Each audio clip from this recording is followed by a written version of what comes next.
Hi, welcome to the Commercial Gas Engineer channel. Changing a cold fill inlet in another country. I'm sure you've done that before. If you haven't, stay tuned.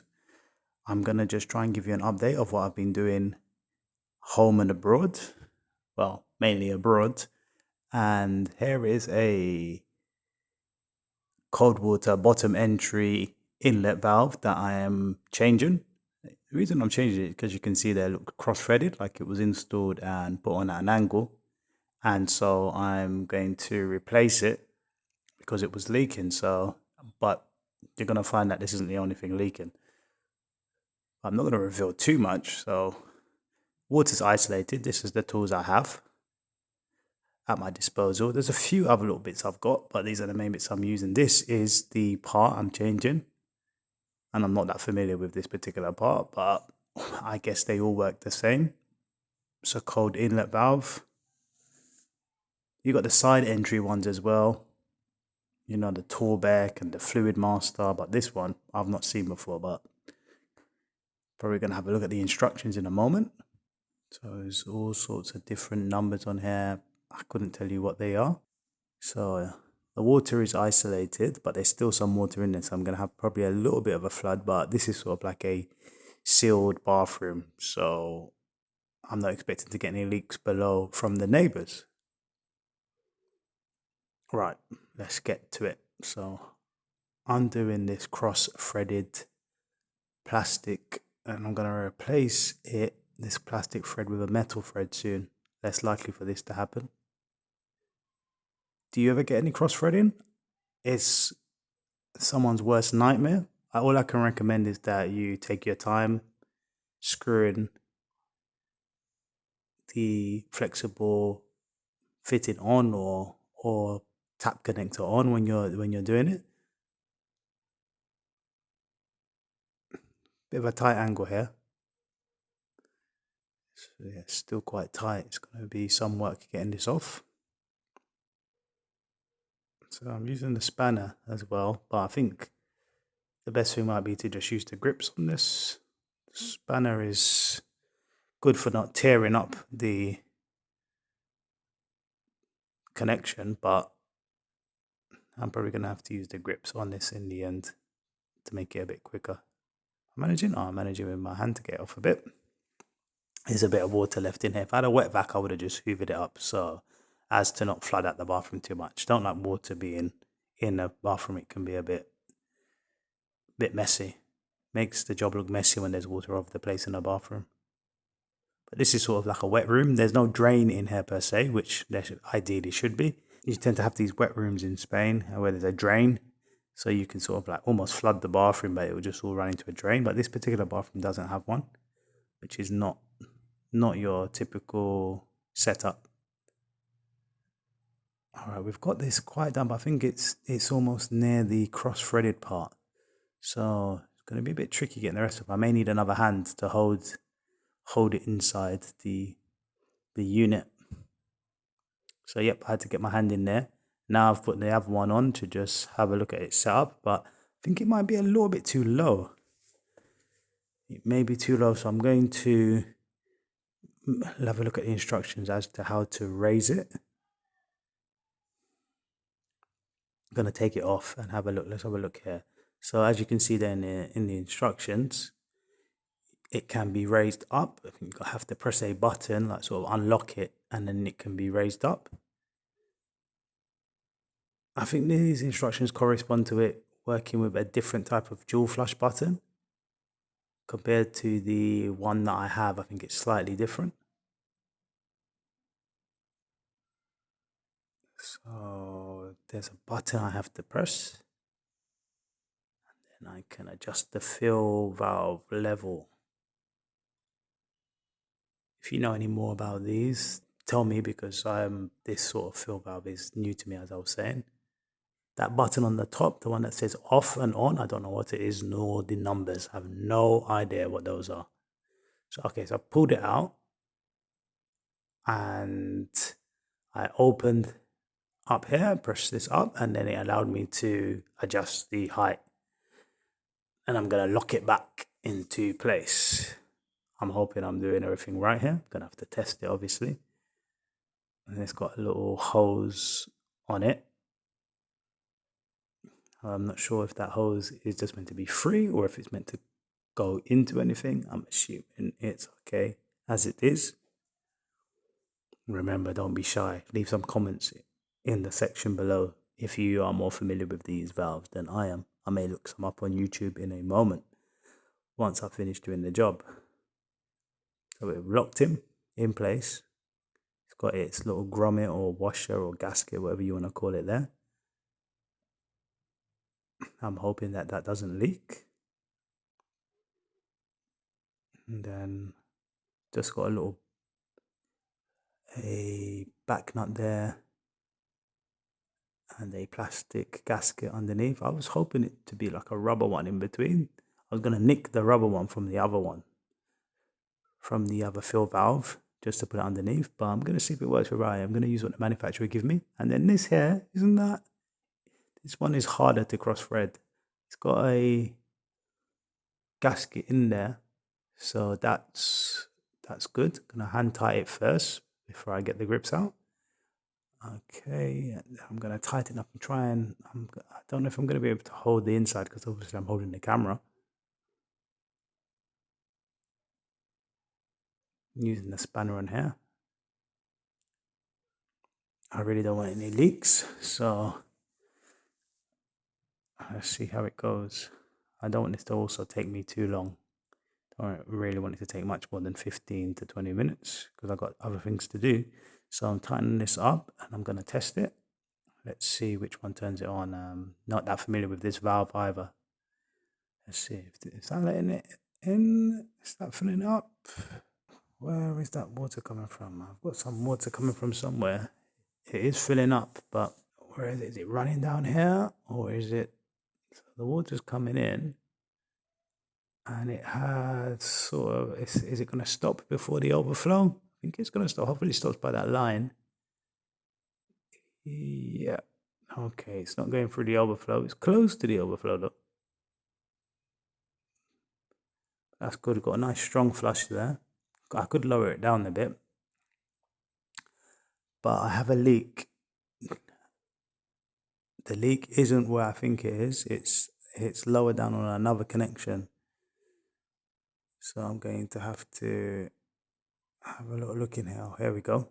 This is where the leak's coming from. Oh boy. Is that just not being tightened up properly? Or does it need something? Well, I'm going to take it apart anyway. I think that level of flush is quite good. I'm happy with that.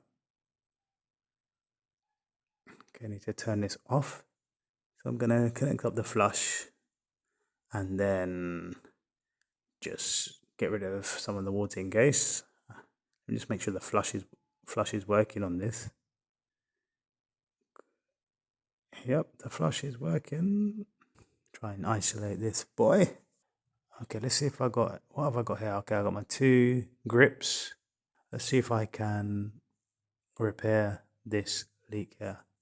Okay, so this is the thread. Get rid of some of the water. So let's have a little look here. So this, I'm going to put some form of Loctite if I can find it on this.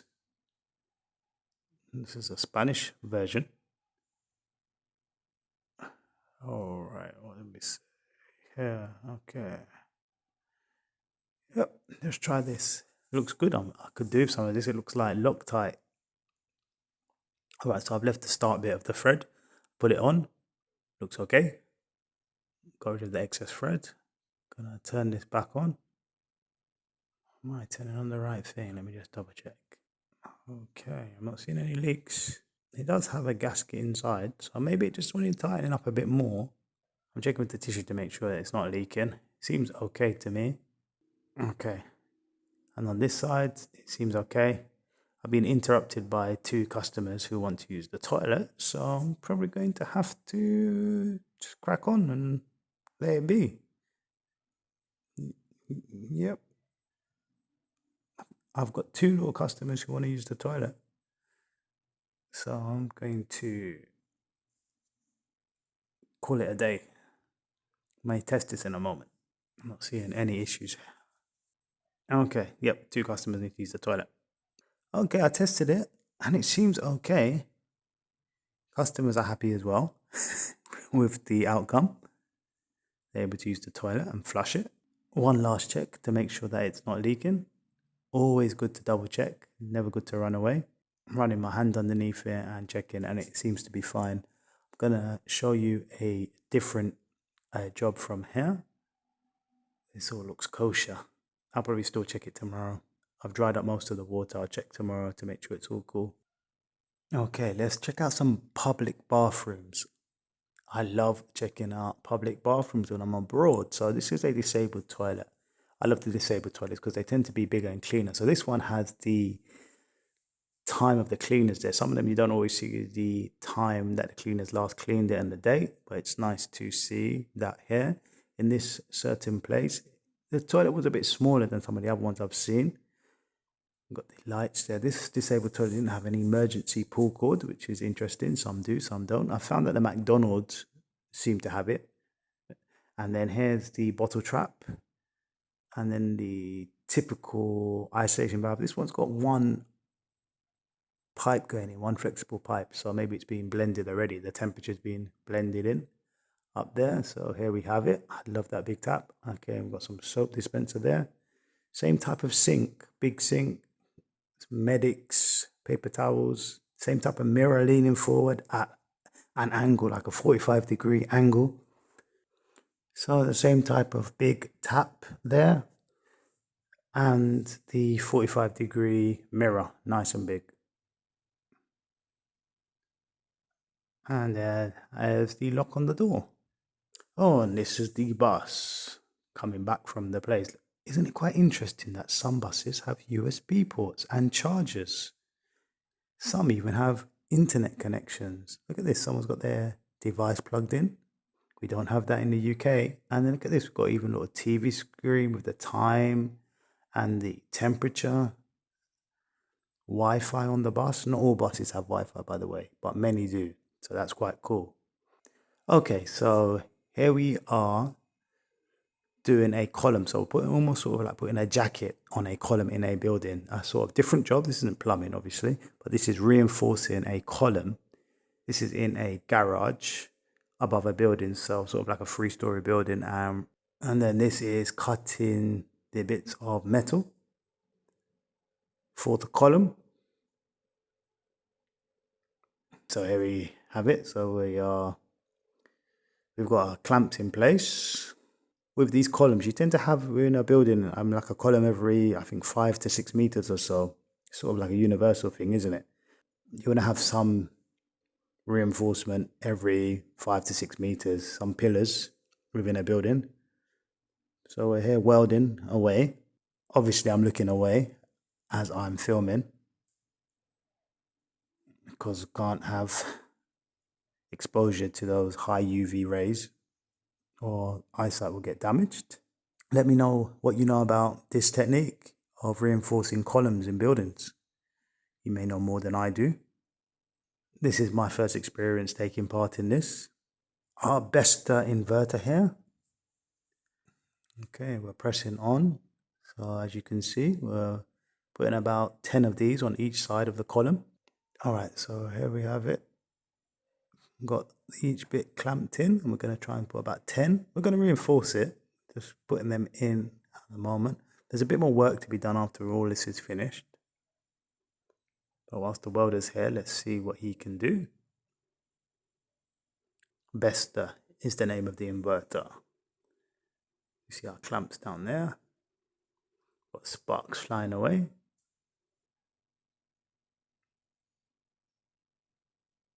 Leveling it up with our little bolt level. We had marked out about 10 places where we wanted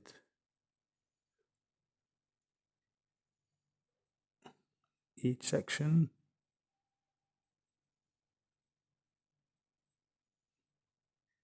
I do recommend wearing gloves when doing any of this work. And put eye protection on anyway, just in case. Okay, so well, the job's almost done now at the end.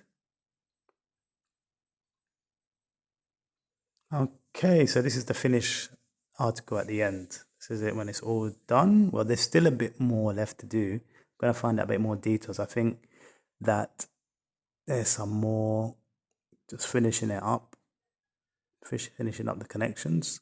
I'll find out more.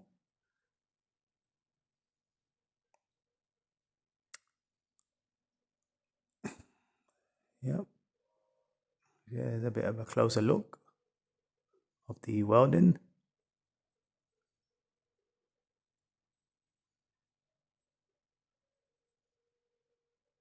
So this should reinforce the building.